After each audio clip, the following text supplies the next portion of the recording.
Shwmai, croeso, hello and welcome to episode 84 of the Bluebirds Nest. The episode preceding, well, in my opinion, the biggest home fixture in club history. Many great games have taken place at the Oggy Bridge Meadow over the club's 125-year history, but following our record-breaking season where we achieved the highest league finish in the club's history in the Cymru Premier, we now have a home European playoff final this weekend at the Oggy Bridge Meadow against Caernarfon on Sunday, kick-off at 5:10. Tickets are available and we highly recommend you grabbing them before they're all gone. You can do that online whilst you can or by visiting the club in person to pay for them there. We're expecting it's going to be a capacity crowd, so please do get your tickets in advance. There will be a much quicker way of getting into the ground for you to enjoy the matchday experience we have lined up. More details on that coming up with this week's guest, somebody who coincidentally hits exactly 500 days this week since commencing their role as Chief Operating Officer at Haverfordwest County. Miss Rebecca Nuttall. Becky, welcome to the Nest. Thanks, Ryan. Thanks for inviting me on again. Yeah. A whirlwind 500 days. You joined your debut on the Nest, episode 47, way back when, where we learned, your career background and the hopes for your future at the club. There's been many, many highs and to be fair, not too many lows along the way. I've been looking into what I was going to ask you today, and it's actually incredible the amount of significant achievements we've ticked off over this time. And in no particular order, we'll try and go most of them here. I've got a few bullet points. Let's get right into it. I want to start with the club's community, the fans, the supporters that cheer on the club home and away across the country. And it's not just been the first team these last 18 months or so. In particular, it's the development, the walking football teams, the boys and the girls teams. So you must be really proud of the people of Pembrokeshire that are getting behind the club's vision and the progress we're making. Yeah, I mean, it's brilliant. I think, first and foremost, it's a really good opportunity to stop and reflect when we're talking on the Nest today. We go at 100 miles an hour. We churn out projects, we churn out deliveries, and we probably don't reflect enough on how far we've come in the past, 500 days for most of the staff as well. We're so lucky to have the supporters that we do. They are completely invested in the club, and you've just mentioned that we see it throughout the whole pathway. It's not just Cymru Premier League supporters, it is club supporters. We'll talk later probably more around the girls' infrastructure that we're looking to develop next season, but we're hoping that fan base spills into the girls section as well. The junior girls section, massive following, lots of mums, dads, aunties, uncles, grandmas. We see big crowds at the girls fixtures, and hopefully something we can model on a women's team as well. But on behalf of the club, we've got to thank the supporters that travelled to the opposite ends of the country to watch us on Fridays, Sundays, midweek, when we need them. And it really does make a difference. And we've seen that supporter base grow quite significantly, over the last year, but maybe more since we've come back to the Bridge Meadow. It feels very much like a community club. We try and cater for the needs of everybody in the community. And we'll talk a bit more around what we offer on a match day to fulfill the needs of everybody. But yeah, it's we can't thank our supporters enough. Yeah, it's excellent. And we've offered them that chance to be involved in shaping it, a chance to provide us feedback to the club about what's good, what could be improved, etc. That was a few months ago now through the fan experience survey. How was that feedback directly shaped match days and club improvements then? Yeah, so there was a lot of feedback, and the majority of it, I've got to say, is pretty positive. And there was some minor tweaks that we needed to make around queues on a match day for food, the gate, access to different people on a match day, hospitality. But I think in the main, we have tried to satisfy all of the feedback that we were given. We've had multiple catering vendors at games to try and limit the queues.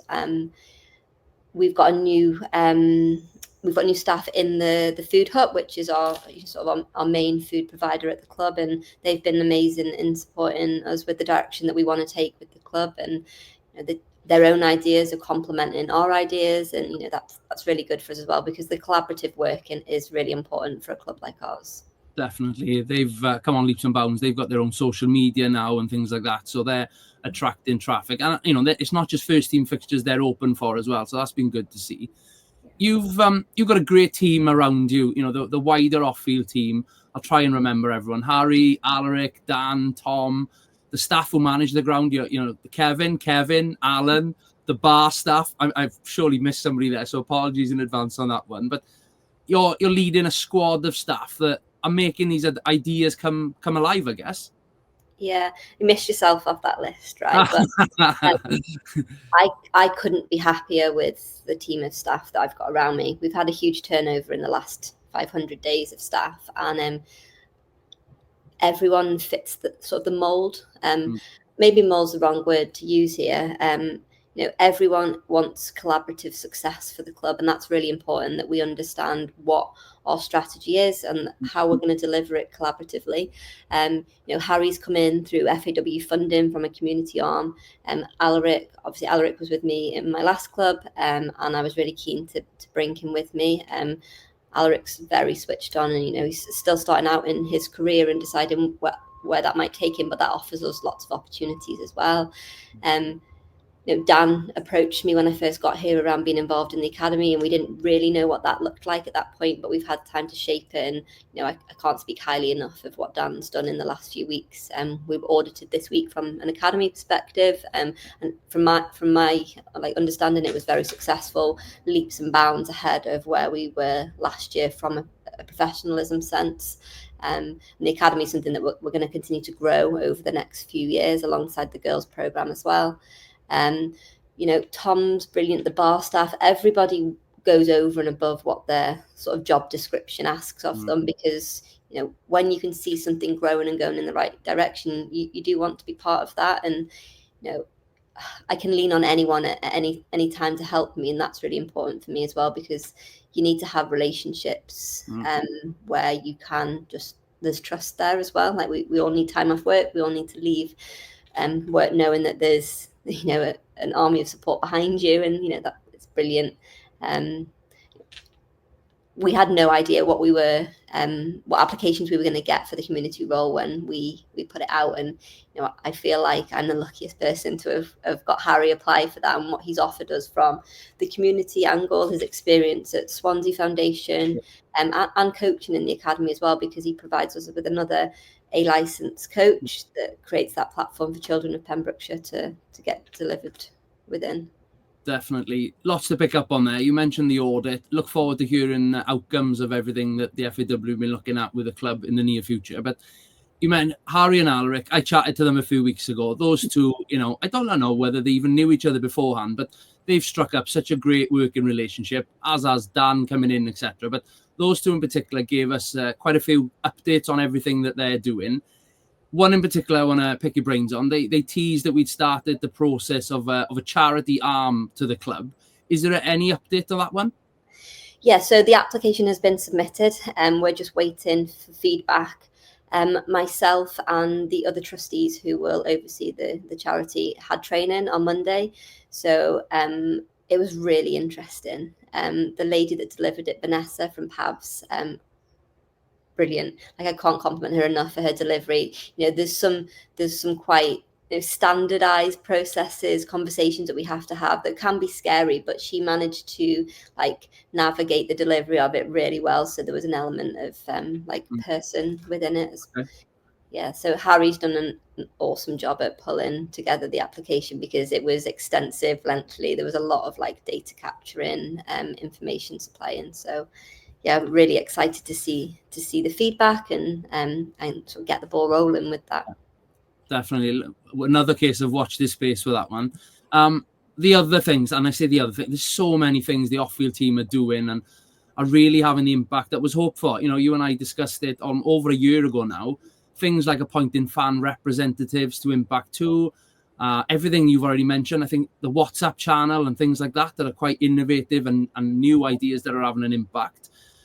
It all drives that inclusivity angle, I think, that we're really pushing for, and people feel a part of the club then. And I keep saying it every time, but I come down to the club, not so much on a first team match day, but on any day of the week. There's so many different teams utilising the pitch now. over 40s and 50s walking teams, the girls team. So I have to say, ability-wise, I was really impressed when I saw them all training a couple of weeks ago. There must have been 4 or 5 age grades across the field. And again, the ability, Mikey and his wider team there of coaches doing a fantastic job. So coming onto the pitch now, you know, the massive impact on being able to facilitate those new teams being able to represent the club. You know, countless hours were given by you and the board members who were involved. We say it all the time. We love the grass pitch, but, you know, that the artificial surface has been surely a game changer for us. Absolutely. I think we spoke about it so many times last year. When the pitch is ready, this is going to happen. When the pitch is down, everything will be easier. And, you know, definitely some challenges, you know, currently and ahead of us, but the pitch has given us a bit of a sense of belonging at the football club as well, and that's from a staff perspective and, you know, like a community. When I got here, every department seemed to be quite isolated, so everyone worked in silo in what they were doing. And you come down here now, and the clubhouse or the office is full of people working like together to achieve like common goals. And it feels like that as well. Like, you know, I missed Mikey off the last list of staff, but everyone's so passionate about their area, but everyone's happy to support in other areas as well. Having stuff on the pitch in an evening just, you know, makes the pitch, the ground, the stadium feel like alive, having parents here, children here. And I remember before I even come to Haverfordwest, it was the weekend that Rob actually offered me the job. It just so happened that Haverfordwest playing Cardiff Met in the academy fixtures, so it gave me an opportunity to come up here and have a look at what was going on before I, you know, signed the contract. But I went up to Caerellan to watch some of the academy games, and honestly, it was dead. Like the atmosphere, it just felt like there was no attachment to the club. So why would people want to be in our academy when they couldn't clearly see the pathway that was in place for them? So I remember thinking on that day, like, the first thing we have to do is get that pitch, you know, get the ball rolling with the pitch. And it seems so long away. I even remember sat here, somebody said to me, like, oh, do you remember hosting the girls' games last season? And I was like, on the grass? Because it feels like we've always had the pitch now. But it's brilliant. It's brought together so many people as well. And the presence of the staff at the club and in the community has definitely felt like we've built so many more relationships than we had previously. You know, more people are happy to stop you in town. Like, Tony's famous. Like, he only has to and people are like, oh, looking forward to seeing you on Sunday. Like, hope the boys are well. But, you know, we live in Pembrokeshire. It's a small town, and we should be at the heart of the town. We should be facilitating the needs of everybody. And without this being like too forward, there's not a lot to do here on a weekend. So if we can offer opportunities to cater for everybody, why aren't they going to come and watch football? And I don't mean stand here and watch 90 minutes of football and wholeheartedly be completely engaged in it, but, you know, what else can we offer on a football match? I think the boys might have spoken around the partnership with Haverfordwest that we've had, but we've been working with the sixth form students to look what they want to offer us and what support they could offer us. And myself, Alaric and Tom went up to Haverfordwest High to meet the students. Well, honestly, they taught us so much. Like, they were bringing Cymru Premier League football into a different generation by their ideas and understanding. And even the students that don't typically like football, saying, okay, well, what are you going to do on a Friday night instead of come to football? And they were like, well, maybe we'll listen to music. And I said, cool, bring your music to the game. And they were like, well, we can make the playlists. That's such a small thing for us to offer them, but that's going to, you know, shape their experience at the football club, and even, you know, what they want to do in their future and what their job opportunities could entail within the sports sector. Definitely. It's exciting, the partnerships such as the local secondary school and all the community stuff that Harry's with the primary schools. You know, we spoke about the mascots and the flag bearers. It's that wider engagement that, like you said, is driving the future of the club, the generation that will be the future supporters for many years to come. Brilliant to see. We are getting to the on-field matters slowly, but want to pick up on, well, personally for you, probably a career highlight over the last 12 months now, since you were appointed a position on the executive board of the Union of European Clubs. I think it was about a year ago that you started that opportunity. You've spoken at many international events. Your passport's had lots of new stamps in this period, but what's that been like then? And has that, or how has that influenced your own approach at Haverfordwest? Oh, it's been massive for me personally. I've had the opportunity to go and talk at a number of different conferences. Most recently, the European Commission Forum in Poland, which was, not going to lie, I was very nervous approaching it. Our topic was to discuss foreign investment in European football. So we did put quite a low-level spin on it and talk about Rob being a foreign investor in probably not the topic that they were specifically hoping for, but it's relevant as well, and I think it's important for us to talk wider about foreign investment and not just look at like the Middle Eastern investment, where in a lot of occasions it's not necessarily that well thought of by everybody. And we are in a unique position in Pembrokeshire, and there was some very big conversations around what that might look like in a location like Pembrokeshire. But I've had the opportunity to meet some really amazing people, some people from really big clubs, which we have kept in contact with. We share some practices. Dan Devine is actually attending a supporter liaison officer workshop for us in June time to look at how we can bridge the gaps between the supporters and the club more formally. I actually met one of the executives from the SLO delivery, and he's been very kind in sharing a lot of documentation with me that we can use to recruit other fan representatives and how we might formalise those processes. So that's just one branch to what it has offered me. Yeah, it takes you outside of Wales. It gives you a different perspective on football, like all of the different roles that there are, and not just football. The European Commission Forum had members of Parliament, Olympic Committee, Ukrainian sport ambassadors. There was just a vast range of people, and the conversations are just so interesting because really we're quite isolated in our own sector in football in Wales, and it's really good for me to have those opportunities to develop my own thinking, which as you alluded to, we can bring back to the club and model. You spoke really well. Every panel that I've listened to do, but I've put the link to the most recent one on screen. So after listeners are done with this episode, please feel free to give that one a listen. That was recorded out in Poland. Right, on-field matters. Firstly, our double winning history makers, the development team, newly crowned South Wales Development League champions to go with their recent FAW Welsh Youth Cup victory. Incredible. I keep sort of pinching myself for the progress that those guys have made. Back-to-back league titles now.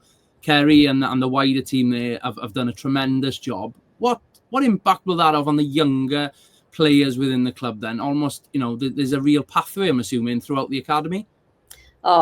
We can't compliment Kerry, his team, and Bat before Kerry as well for what they've done with that group of people. I think last season, I think most of us would quite honestly say probably can't top this, in winning the league. We had a changeover of staff just to try and refresh the academy. And Kerry and Gareth have done an unbelievable job. We have a very clear pathway between our under-19s and first team, and a lot of those players drop into the first team and get game time. We only gave some caps out the other day at our awards evening for some of the youth players who got their first appearances, but we want that pathway to be down from our under fives as well. So we're building it, and we'll openly say we're building it slowly to make sure we get it right. We don't want to be in the position we were in last season where we don't have suitable coaches, we don't have suitable players, and we're not giving people the best opportunity to be part of our club or experience. So we're building slowly, and hopefully that full pathway will be in place if that's the provision that's there in a few years' time. Like, we don't know what changes the FAW might make to that academy system. But our plan as a club is going to be to develop children in Pembrokeshire, either in local football or in the academy structure, and whether that's male or female, or a crossover of gender within the different games.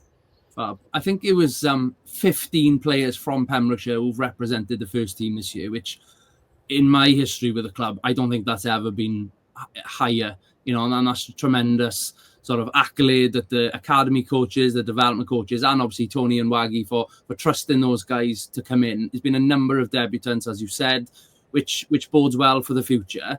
For the development team then, obviously as South Wales League champions, they now go into a one-off tie against the North Wales champions, who TNS await them. Any details on when that fixture will be? Yeah, that fixture is going to be on Saturday at 3:00 in Colliers Park. Please, if you're not doing anything, head up to Wrexham, but make sure you're back on Sunday to support us at the Bridge Meadow as well. The timing isn't ideal. We would prefer different weekends. So as a club, we could support both fixtures to the sort of the highest level. But it is what it is. It's football, and we'll go to Wrexham on Saturday and give it our best. I think when you mentioned there around Pembrokeshire players, that's really important for us. I think we only have 2 players in our squad that aren't homegrown players, which is, it's really important for the domestic game. But more importantly, it helps us connect to the community because people know the players. So when they come to the game, they've got that actual link to the player. They genuinely care about the player and the wider, success of the team. And Greg's a really good example because obviously he's got a coffee shop in town with his wife Emily, but they bring a fan base of their own because his friends, it brings a different demographic of people to the game. And that's not just Greg, that's all players. We need that audience to keep moving forward. We need to hear from them on what their perspectives of the game are as well. Definitely. On to, international success. Some of our walking footballers, they represented the club and their country recently in Scandinavia. It was great to chat to Leanne a couple of weeks ago about all her accolades and everything else for the Welsh team. So congratulations to them on their success. The boys and girls age teams too. There's so much to celebrate across the whole club. But it's teeing me up perfectly now to talk about the one last challenge to come this weekend, the last fixture of the season, the big one, the European playoff final. It's so good to be able to say that now. We've been striving for that over the course of the season. It's now all or nothing. Europa Conference League football for the winners. Now, I know Tony, Waggy and the boys have been busy preparing for this nail-biting fixture. Carnarvon have been going well themselves, but, I've got every faith in the squad to get us over the line and into another summer adventure. How have you and the off-field team then been preparing for what's going to be a historic fixture at the Oggy Bridge Meadow this weekend? We're nervous, probably first and foremost. We've all got that feeling in our tummy. But I think to sort of go directly alongside that, we're really excited. We want to put on a day for the players, for the fans, and for Carnarvon that everyone's going to remember. It's been a nail-biting few weeks waiting to see if we went straight to the final. I did go to the TNS Connors Quay game, had to see for myself, where we were going to be playing, who we were going to be playing against. And it was a really good game. I don't think the TV properly demonstrated the attendance at that fixture because it was heavily attended, and it was a really good day. Obviously, I was a TNS fan on the day. Surely go straight to the final, but no, Connors Quay, they did really well. They played a good game, and they're a good club. They've got some really good people there as well. So they did themselves proud. But we've been working really hard, probably more so this week and towards the end of last week, just because we knew who we were playing. We want to get tickets out. We are hoping, as you mentioned, for a sellout crowd. I think we've sold about 700 tickets at the moment. Some will be available on the gate at the moment, but as you said, we do encourage people to get them beforehand. We're going to have a few different gates open just for ease of access and egress from the ground on the day, and just to support us with getting you in as soon as possible.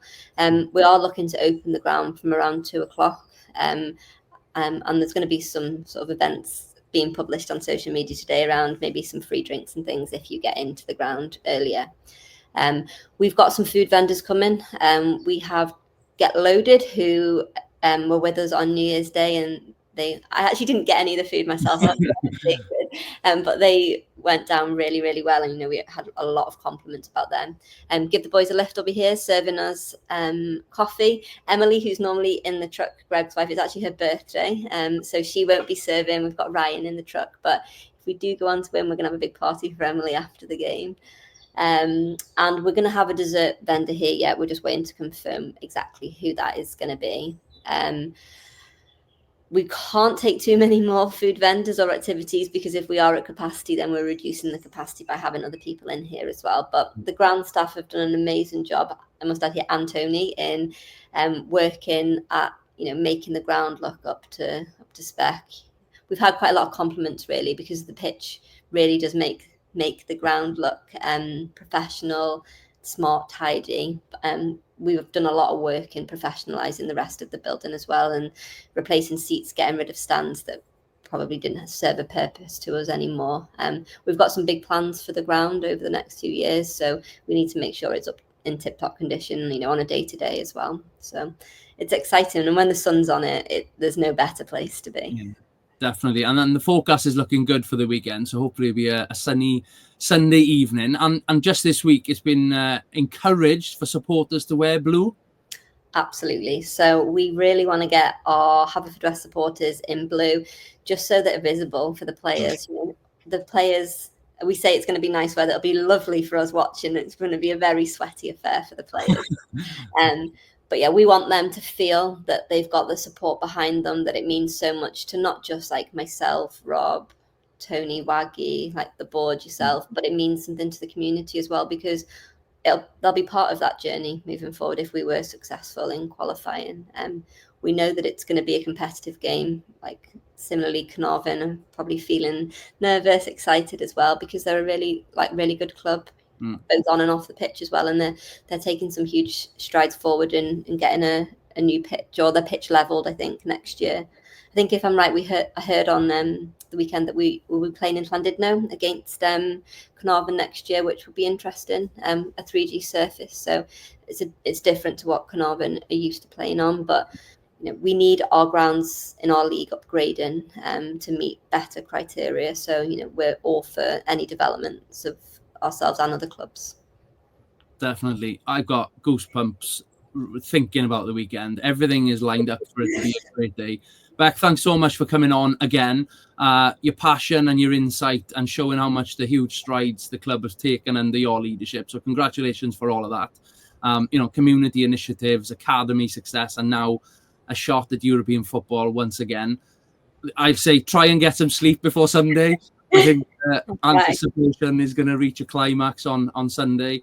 But I feel there's a real sense of pride, you know, from yourself and from hopefully everybody across the town and the county. So, again, to reiterate, please, everyone listening, get your tickets, get them in advance. We really don't want to be turning anybody away if we reach capacity. That wouldn't be, you know, good for those coming late to the game. So get down early. As Beck said, it's open nice and early. Get down. Enjoy a couple of drinks, not too many, but enjoy a couple before the game. And let's really get behind the boys. And, yeah, let's make the Augie Bridge Meadow a fortress this weekend. And, yeah, there'll be a warm welcome for you if you've not been before, or if you're returning. Look forward to seeing you all there. And come on, the Bluebirds. Yeah, absolutely. I just take this opportunity to thank everyone that's helped in the last sort of 500 days, staff, community, players, and it's been an amazing experience so far, and, you know, let's hope it continues on Sunday. Definitely. Thank you, Beck, and I'll see you on the weekend. See you soon. Bye-bye.